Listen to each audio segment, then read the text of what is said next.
दोस्तों, आप किसी बीमा कंपनी के अधिकारी हों या फिर किसी जीवन बीमा कंपनी में अभिकर्ता के रूप में कार्य करते हों या फिर आप एक जीवन बीमा के ग्राहक हों, आज का यह जो विषय है आप सभी के लिए बहुत ज़्यादा महत्वपूर्ण है, क्योंकि आज की वीडियो के लिए हमने जो शीर्षक चुना है वह है बीमा का विकास। देखिए, प्राचीन काल से लेकर और आधुनिक समाज तक बीमा व्यवसाय ने या बीमा उद्योग ने बहुत बड़ा एक समय अंतराल को तय किया है। हो सकता है कि बीमा आपके लिए एक उबाऊ विषय हो, आप विश्वास करें या न करें, लेकिन बीमा का एक रोमांचक और दिलचस्प प्राचीन इतिहास रहा है। क्या कभी आपने सोचा है कि हमारे पूर्वजों ने बीमा का प्रावधान शुरू कैसे किया होगा? उन्होंने विभिन्न प्रकार के जोखिमों से होने वाले आर्थिक नुकसान से खुद को बचाने के लिए बीमा की शुरुआत कैसे की होगी? चलिए, आपने सोचा हो या न सोचा हो यह एक अलग विषय है, लेकिन आज की इस वीडियो में हम बीमा के विकास की एक इतिहास लेकर आपके सामने उपस्थित हुए हैं। लेकिन यदि आपने हमारी इस वीडियो को अभी ही बंद करने का निश्चय कर लिया है तो मैं कहूँगा कि 2 मिनट के लिए रुक जाइए। मैं जानता हूं कि आपके दिल में यह होगा कि हमें बीमा के विकास की परवाह क्यों होनी चाहिए। दोस्तों, चाहे आप महसूस करें या न करें, बीमा मानव जीवन का एक अनिवार्य हिस्सा है। आप एक बार खुद सोच कर देखिए, आप एक नई कार खरीदते हैं या फिर आप एक घर बनवाते हैं और सपोज दैट कि आपकी वह कार या आपका वह जो घर है किसी अप्रिय घटना के घटित होने के कारण उसका नुकसान हो जाता है, या मान लीजिए कि आप अचानक किसी बीमारी के शिकार हो जाते हैं। हो सकता है कि आपका जो घर है अगर वो क्षतिग्रस्त हो जाता है तो आप उसका वह जो नुकसान है उस नुकसान की भरपाई करने में आप असक्षम हो। आप कैसे कैसे करके आपने कार खरीदी होगी, यदि उस कार का नुकसान हो जाता है, हो सकता है कि आप एक नई कार खरीदने में या उस कार को फिर से बनवाने में आप सक्षम न हो सकता है यदि आप किसी बड़ी बीमारी के शिकार हो जाएं तो उसका इलाज कराने की क्षमता आपके अंदर न हो। दोस्तों, यह जो बीमा का इतिहास है आपको बीमा के महत्व को समझने में मदद कराता है, क्योंकि जब आप यह जान जाते हैं कि आपके पूर्वजों ने किन समस्याओं का समाधान करने के लिए बीमा के प्रावधान को अपनाया था, तब आप अपनी वर्तमान स्थिति को देखते हुए सही बीमा का चुनाव कर सकते हैं। तो आइए बीमा के ऐतिहासिक विकास की ओर चलते हैं।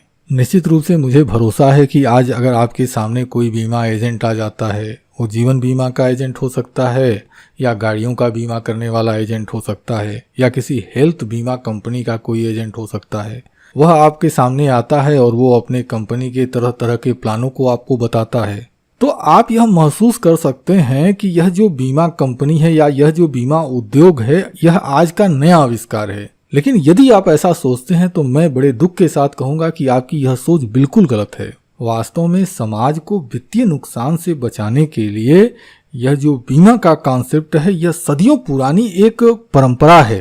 प्राचीन समय में समुद्री यात्रा के दौरान अपने माल की सुरक्षा के लिए जो समुद्री व्यापारी होते थे वो बाटमरी नामक बीमा के एक रूप का उपयोग किया करते थे।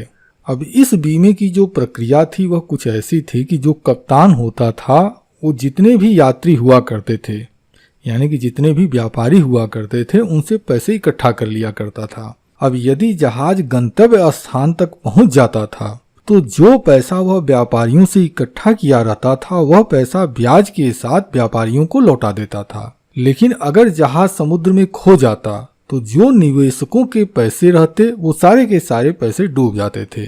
लिखित रूप में बीमे का जो पहला प्रारूप सामने आता है वह कुछ इस प्रकार से था। इसके बाद 17वीं शताब्दी तक बीमा का यही प्रारूप तेजी से आगे बढ़ा। इसके उपरांत औपचारिक बीमा कंपनियां उभरने लगीं। अच्छा, जो पहली बीमा कंपनी थी उसकी स्थापना 1688 में लंदन में हुई थी। यह बीमा कंपनी लोगों को अग्नि बीमा, यानी कि अगर घर में अग्नि के कारण मतलब आग लग जाने के कारण अगर घर को आर्थिक नुकसान होता था तो उसकी भरपाई यह जो बीमा कंपनी थी अपनी योजना बनाकर उसकी पेशकश करती थी।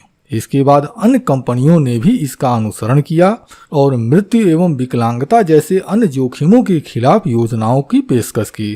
अब जब 19वीं सदी आई तो 19वीं सदी में औद्योगिक क्रांति और शहरीकरण हुआ। अब जब औद्योगिक क्रांति हुई और शहरीकरण हुआ तो उसके साथ बीमा कंपनियों की बाढ़ आ गई, क्योंकि औद्योगिकीकरण में और शहरीकरण में नए जोखिमों और नए अवसरों का जन्म हुआ। 20वीं शताब्दी में बीमा का विकास और विस्तार जारी रहा। जैसे जैसे विभिन्न प्रकार के उद्योग बढ़ते चले गए, वैसे वैसे विभिन्न प्रकार के बीमा उत्पादों का उदय हुआ। जैसे में ऑटोमोबाइल्स उद्योग के विकास के साथ ऑटो बीमा, जैसे जैसे मेडिकल टेक्नोलॉजी का विकास हुआ, वैसे वैसे स्वास्थ्य बीमा का उदय हुआ। तो इस प्रकार से अर्थव्यवस्था के वैश्वीकरण ने नए अवसर पैदा किए, लेकिन इसके साथ नए जोखिम भी पैदा होने लगे। इसके परिणाम स्वरूप नए प्रकार के बीमा जैसे राजनीतिक जोखिम बीमा, साइबर बीमा, इस तरह के बीमा का विकास हुआ।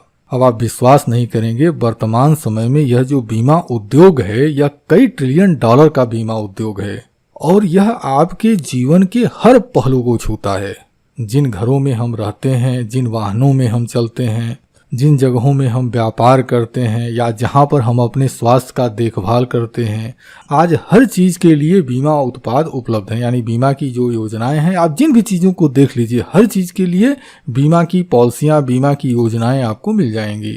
बीमा हमें आर्थिक नुकसान से बचाता है, जिससे हमें मानसिक शांति का अनुभव होता है। आप ऐसे समझ लीजिए ना, सपोज दैट कि आपने गाड़ी का बीमा करा लिया और आपने साल भर का बीमा कराया है। जब तक आपको यह पता होता है कि आपके गाड़ी का फुल इंश्योरेंस है और आप अपनी गाड़ी चलाते हैं, सपोज दैट कि आप कहीं छोड़कर और दूसरी जगह पर रहते हैं, तो आप यह निश्चिंत रहते हैं कि अगर गाड़ी किसी दुर्घटना का शिकार होती भी है तो मेरी गाड़ी का बीमा है, हमको जो उसका नुकसान होगा उसकी भरपाई बीमा कंपनी कर देगी। तो यह एक मानसिक शांति है और यह बहुत बड़ी बात है। जब हम बीमा पॉलिसी खरीदते हैं तो उसके साथ हमको एक मानसिक शांति की अनुभूति होती है। आइए अब बीमा उत्पादों के विकास का भी एक इतिहास मैं आपके सामने रखना चाहता हूँ। बीमा उद्योग समाज की बदलती जरूरतों को पूरा करने के लिए अनुकूलित और विकसित हुआ है। देखिए, जैसे जैसे मानव सभ्यता में बदलाव होता गया, वैसे वैसे बीमा उत्पादों में भी बदलाव होता गया।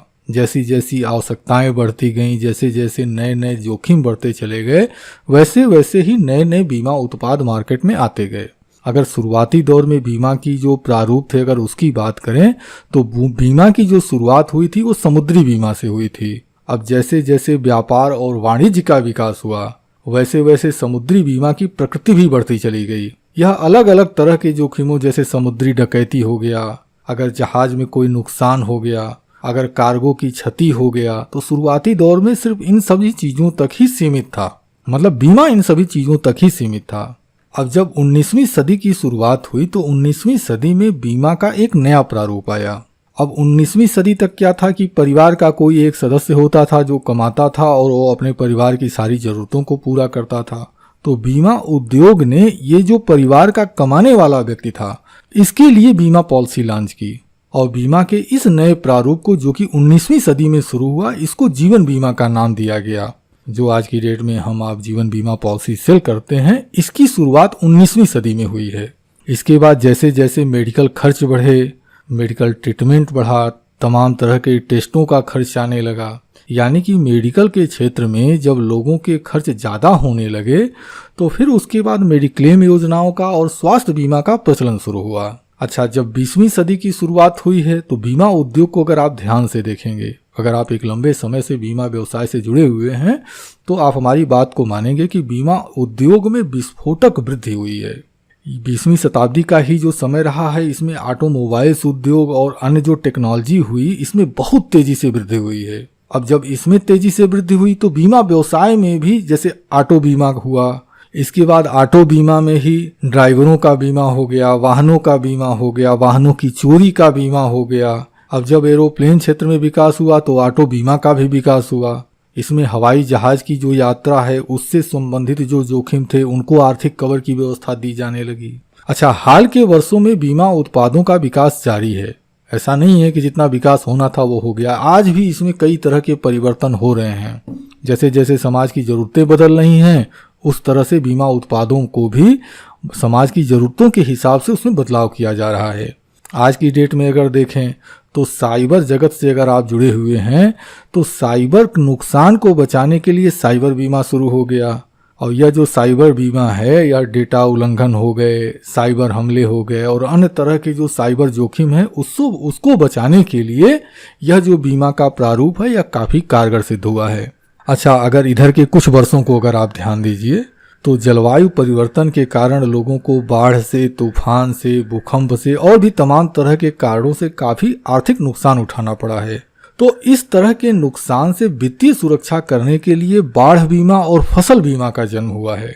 अच्छा, गिग इकोनॉमी के उदय ने बीमा व्यवसाय के लिए एक नए अवसर भी पैदा किए हैं, जिससे राइड शेयरिंग इंश्योरेंस और फ्रीलांस इंश्योरेंस जैसे नए बीमा उत्पादों का विकास हुआ है, जो गैर पारंपरिक रोजगार व्यवस्था में श्रमिकों को वित्तीय सुरक्षा प्रदान करते हैं। अच्छा, बीमा उद्योग ने समाज की बदलती जरूरतों के साथ तालमेल बिठा कर रखा है। समुद्री बीमा से लेकर, मतलब बीमा का अगर शुरुआत देखिए तो समुद्री बीमा से लेकर साइबर बीमा तक बीमा उत्पादों ने जोखिम प्रबंधन और वित्तीय नुकसान से बचाने में महत्वपूर्ण भूमिका निभाई है।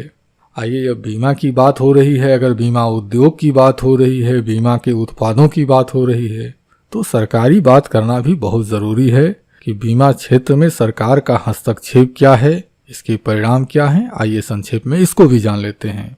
अच्छा, भारत में बीमा उद्योग को विनियमित करने के लिए भारत सरकार की अहम भूमिका है। उपभोक्ता संरक्षण सुनिश्चित करने से लेकर प्रतिस्पर्धा और स्थिरता को बढ़ावा देने तक बीमा उद्योग के विकास में सरकारी हस्तक्षेप बहुत अधिक महत्वपूर्ण हो जाता है। देखिए, भारत में बीमा उद्योग में सबसे बड़ा सरकारी हस्तक्षेप 1956 में हुआ था।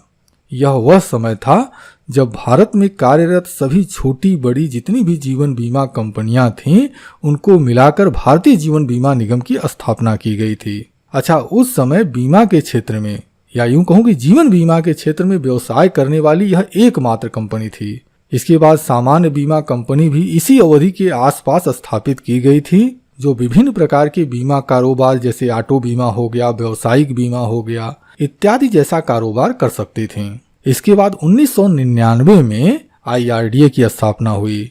IRDA मीन्स क्या? Insurance regulatory and development authority, Hindi में अगर कहें तो बीमा विनियामक एवं विकास प्राधिकरण। तो इसकी स्थापना भारत सरकार द्वारा भारत में बीमा उद्योगों के विकास को विनियमित करने और बढ़ावा देने के उद्देश्य से की गई थी।